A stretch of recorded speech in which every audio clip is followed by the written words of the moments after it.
ladies and gentlemen, the remarkable advocate and indefatigable personality,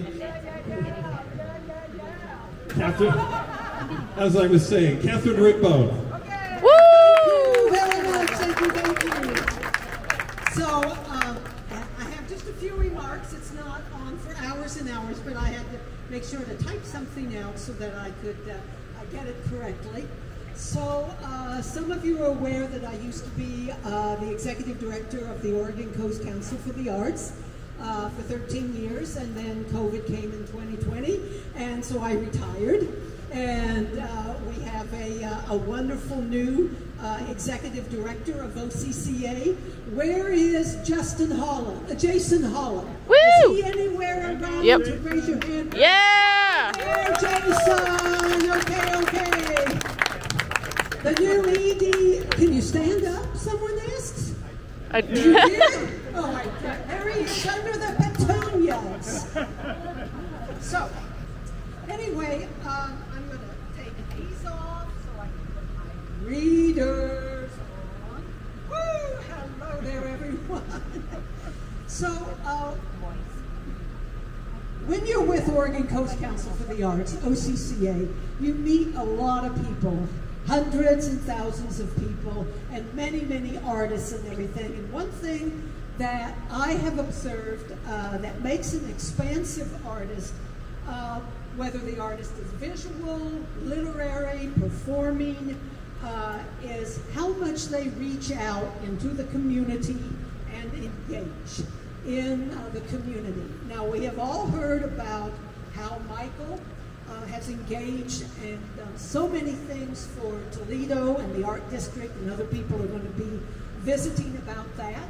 And yes, I've been invited to the Gibbonsons a number of times, whether it's lunch or parties or dinner, or even after when Michael had his stroke.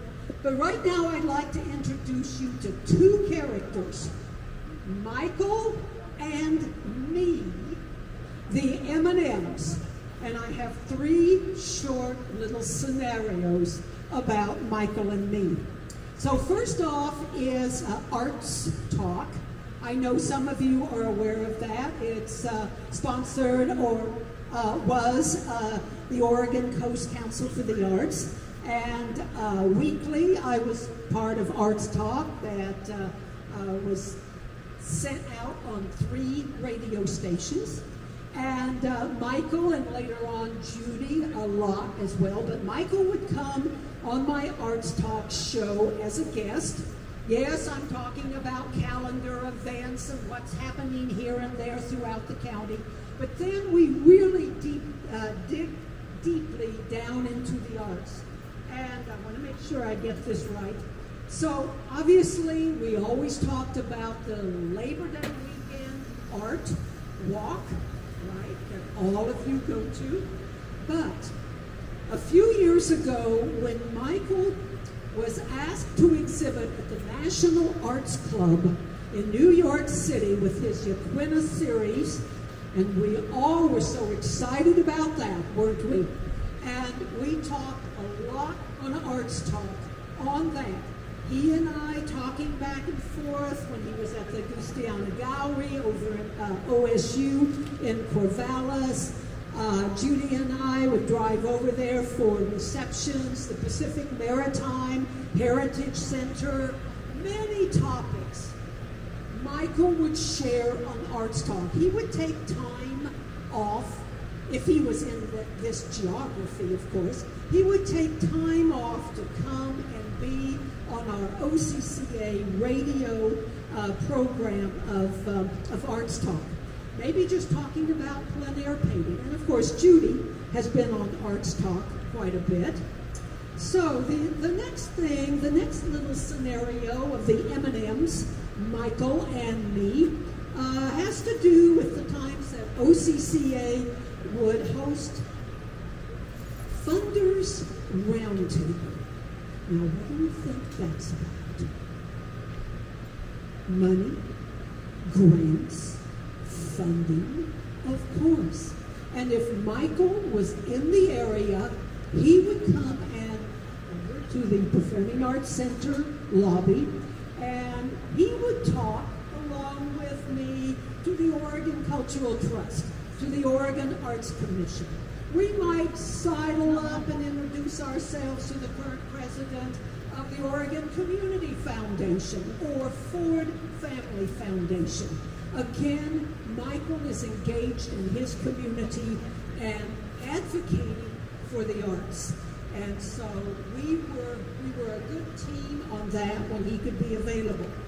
Lastly, and the thing probably all of you have the most experience with, is the Labor Day Art Walk and the Vicarage Garden Talks.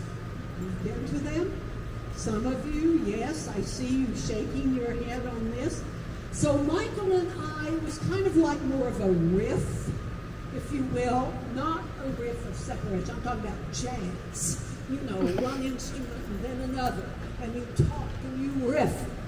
And so the fact that he shared, and Judy as well, shared his stage there in the Vicarage Garden, to have someone, you know, whatever, the executive director of OCCA, come and talk about art events. And usually they were about classes and things happening at the Visual Arts Center.